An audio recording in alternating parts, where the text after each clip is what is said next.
Since 2006, farmers on the Key Peninsula have opened their gates in October and invited neighbors and strangers to visit their farms. The event, called the Key Peninsula Farm Tour and Fiber Arts Show, is presented by the Key Peninsula Farm Council and is dedicated to educating people about farming, access to locally grown food, and uses for fibers, utilitarian and artistic. Organizing the event takes thousands of work hours by council volunteers and the participating farmers, who make a huge commitment to prepare their farms for visitors. Here's Janice Bryant, co-owner of Kaukiki Farm, reading from her letter about hosting the farm tour. The evening before farm tour is always a disaster. We are cross with each other. Everything feels undone, and there's just never, ever enough time. Work and I work till the last rays of the sun, feeble light across the farm, then by the tractor lights and the forklift lights. I would have said we were so ready just a few weeks ago. But then, the evening of, it's all amiss. This is it, the last year. It's just too much work. Why do we put ourselves through this? Then the dawn came, clear and sunny, a good breakfast in our bellies, a few last touches, and the gates opened. Cars began to roll down the driveway, a full 15 minutes before opening bell. Here we go, ready or not. The floodgate of humanity opened, and suddenly there were people everywhere, smiling and complimentary, engaging and curious. So why go to so much trouble? What's farming got to do with you and me? And what's so important about the Key Peninsula anyway? No matter where Earth's early humans wandered on this planet, high up on mountaintops, deep in jungles, out on the sandy edges of deserts, or down by the seaside, their bodies required food and clothing. That is why the Creator made farmers. Farmers learned to work with Mother Nature's bounty to feed and clothe all Earth's people. Today, college programs, government agencies, and farmer organizations are helping to increase understanding about the importance of farming by supporting popular events and harvest festivals like the Key Peninsula Farm Tour. The farm tour brings the public to the farms to meet the farmers. Visitors who earlier in the day left their sofa, recliner, or rocker find themselves comfortably seated on a hay bale or a tractor seat. Some are busy cutting dahlias or picking pumpkins. And more than one has a Dr. Dolittle moment and find themselves talking to an animal. Be it bunny or goat, horse or chicken, it's an enjoyable conversation. Folks from near and far are enchanted by the opportunity to step away from their daily routines onto a farm where time is managed between sunrise and sunset and within the rhythm of the tides. The tour introduces visitors to the basic facts about the source of the food that comes to their tables and the process of turning fiber into the fabric that makes the clothes on their backs. They can see modern-day technology applied to the chores of today's farms and appreciate the labor-intensive tools and equipment used in earlier times.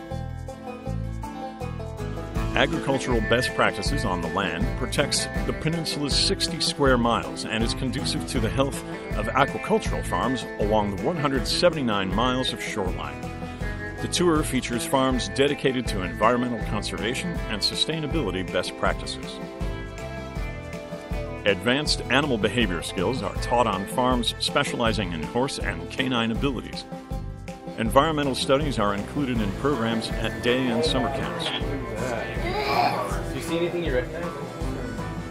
The letter from Kaukiki continues. We talked about sheep and beef, watersheds and beavers, trout and bass, the best ways to destroy blackberries, lambs and hay. We talked frankly about slaughter and why I don't like the animals I've raised since birth to have to be hauled away and face USDA cutting requirements. We talked about food, lamb stew, halibut with a Dijon mustard, butter, garlic, cilantro sauce, and panko crust. Short ribs slow-cooked with lemon and capers. Filet mignon flavor, grass versus grain.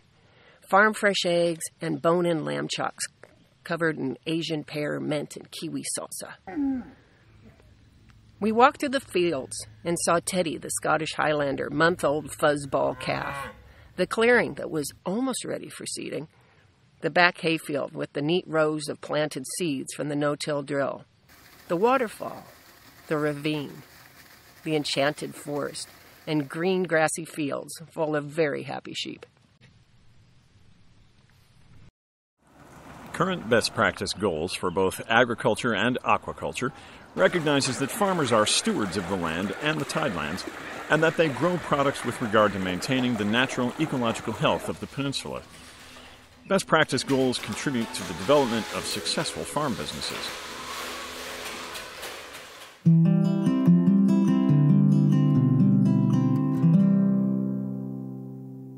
The first aquacultural business was oyster farming, started in the 1890s by Howard M. Rodman and John G. Fox on Vaughan Bay. They first cultivated eastern coast oysters and later introduced Willapa and Japanese oysters. In 1929, Hubert Secor and his wife Marion started Minterbrook Oyster Company at Minter Bay, which was sold in 1954 to Harold and Beverly Wixton, who expanded the business and sold it in 2012 to the Kent and Danna Kingman family. Hops was the first major agricultural business on the Key Peninsula. During the 1870s and 1880s, Western Washington was one of the world's major hop-growing regions, with native peoples providing an important part of the harvest labor each fall. Hops were shipped to Europe until 1891, when the aphid blight that had destroyed Europe's hops destroyed most of the Washington crop. Prosperous farmers became paupers overnight. Fruit production proved to be prosperous. A variety of fruits included prunes, apples, plums, cherries, pears, crabapples, and quince. The Vaughan and Heron communities became especially well known for prune production. Dried fruits were shipped to the East Coast. Miners headed to the Klondike Gold Rush, and soldiers in World War I carrying dried prunes. After the war, some prunes went to the East Coast to be used in flavoring pipe tobacco. Fruit production eventually declined due to competition from fruit growers in eastern Washington, but in neighboring Grapeview, the Kellogg Company subsidiary Kashi still manufactures dried fruit leather snacks. Along with fruit drying, other farm businesses developed. In 1916, the Murray Brothers Dairy Farm built their dairy barn near Horseshoe Lake. Huckleberry pickers made $4 to $6 a day, picking wild huckleberries up and down the peninsula to meet the demands of Olympia's huckleberry industry. The Brown Brothers Bayview Farm was the first flower operation. The flower business continues to bloom in fields, nurseries, and greenhouses.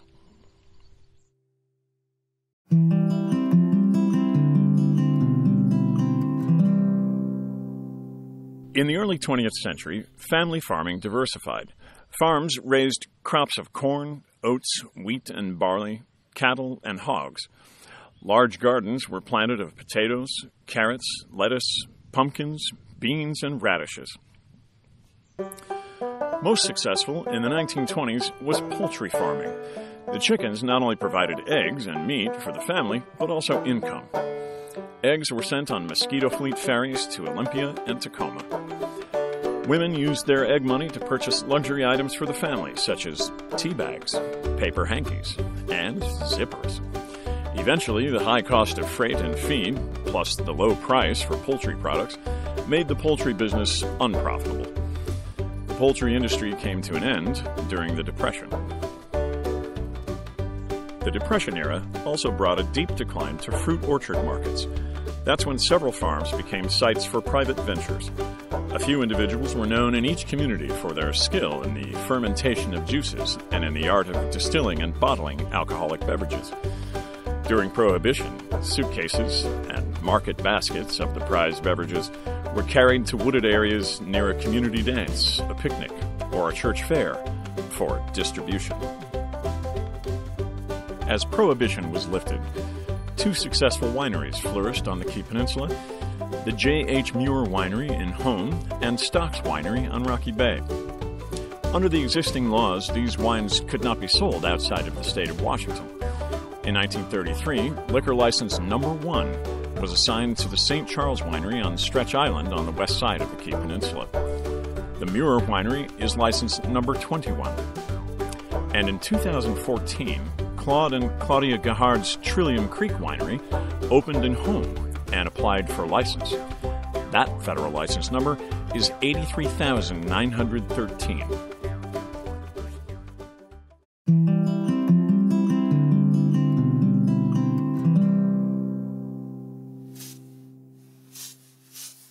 Today, the history, science, and art of farming is not widely understood. Farming was the cornerstone of civilization. People gathered where food was grown. In the late 18th century, more than 90 out of 100 Americans were farmers. Currently, only 2 out of every 100 Americans are involved in farming. Most Americans have no first-hand knowledge about farming at all. Farming has long been a way of life on the Key. Evidence of the first farmers along the inland waterways of the northwest coast of the Pacific Ocean dates back thousands of years.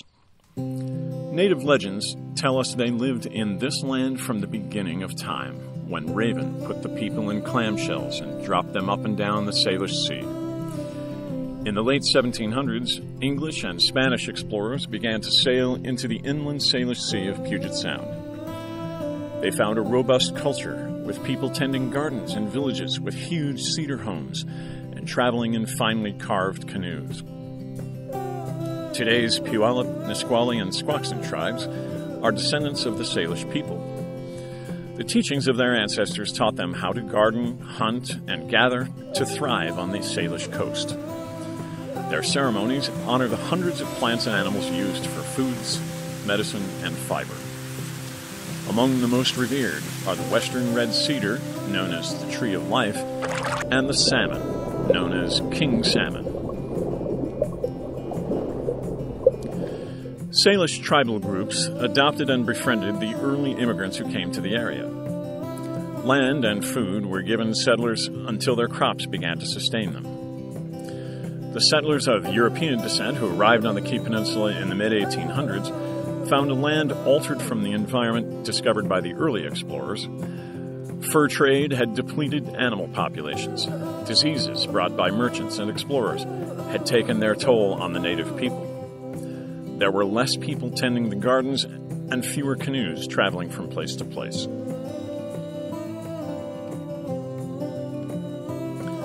The land rush, caused by the Homestead and Railroad Acts, drew many more people to the west. Unfortunately, new settlers did not always honor native people or tribal ways. The journals and letters of several of the first settlers recorded their grief as they saw the unjust treatment experienced by native people who were their friends. Turning a homestead claim into a farm was a difficult challenge. The Homestead Act required the improvement of at least 10 acres of land. Many early settlers used only their own manpower to pull the plows and till the soil. A farmer walked 10 miles to plow 1 acre of homestead, and a minimum of 100 miles to plow all 10 acres. After 1880, small farms on the Key Peninsula were often established on lands opened by logging operations. Clearing the land for pastures and orchards required burning tree stumps night and day, which earned the farmers the title of stump farmers. The farmers traded hay, fresh fruit, vegetables, and eggs for oxen from the logging camps. Oxen and the family cow pulled stumps and plowed until a horse was acquired. A horse was a prized possession and as important to a successful farm as water and grass.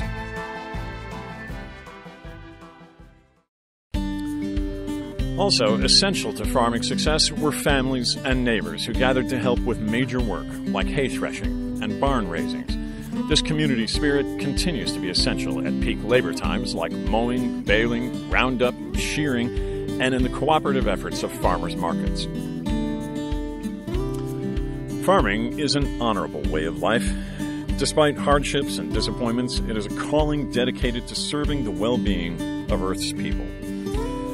Annually, on the first weekend in October, we celebrate the farmers and volunteers who contribute so much to the richness of life on the Key Peninsula. The letter from Kaukiki describes the end of a farm tour day. Finally, 4 p.m., the end of the day, and just a few stragglers rolling in, just a bit late, grateful and considerate, and then we were finally alone. We let the kittens out, and they ran like wildfire, purr boxes on loud. The guarding dogs were fed. The sheep all returned to their fields. The gates checked again. And at the end of the day, we all realized that perhaps it wasn't us that was giving to others by opening the farm today, but instead, it was the community giving back to us, the appreciation of what we do, the reinforcement that what we do matters, and how we do it is valued. Thank you to all who support local farms and know and care where your food comes from. It means the world to folks like us that are just trying to get it right. Families like ours that are trying to build a legacy for ourselves and for our Key Peninsula community. Mark your calendars for the first weekend in October to enjoy the Key Peninsula Farm Tour and Fiber Arts Show. Join the Harvest Festival. Come to the Key Peninsula and experience some down-on-the-farm fun. The welcome mats are out and the gates are open.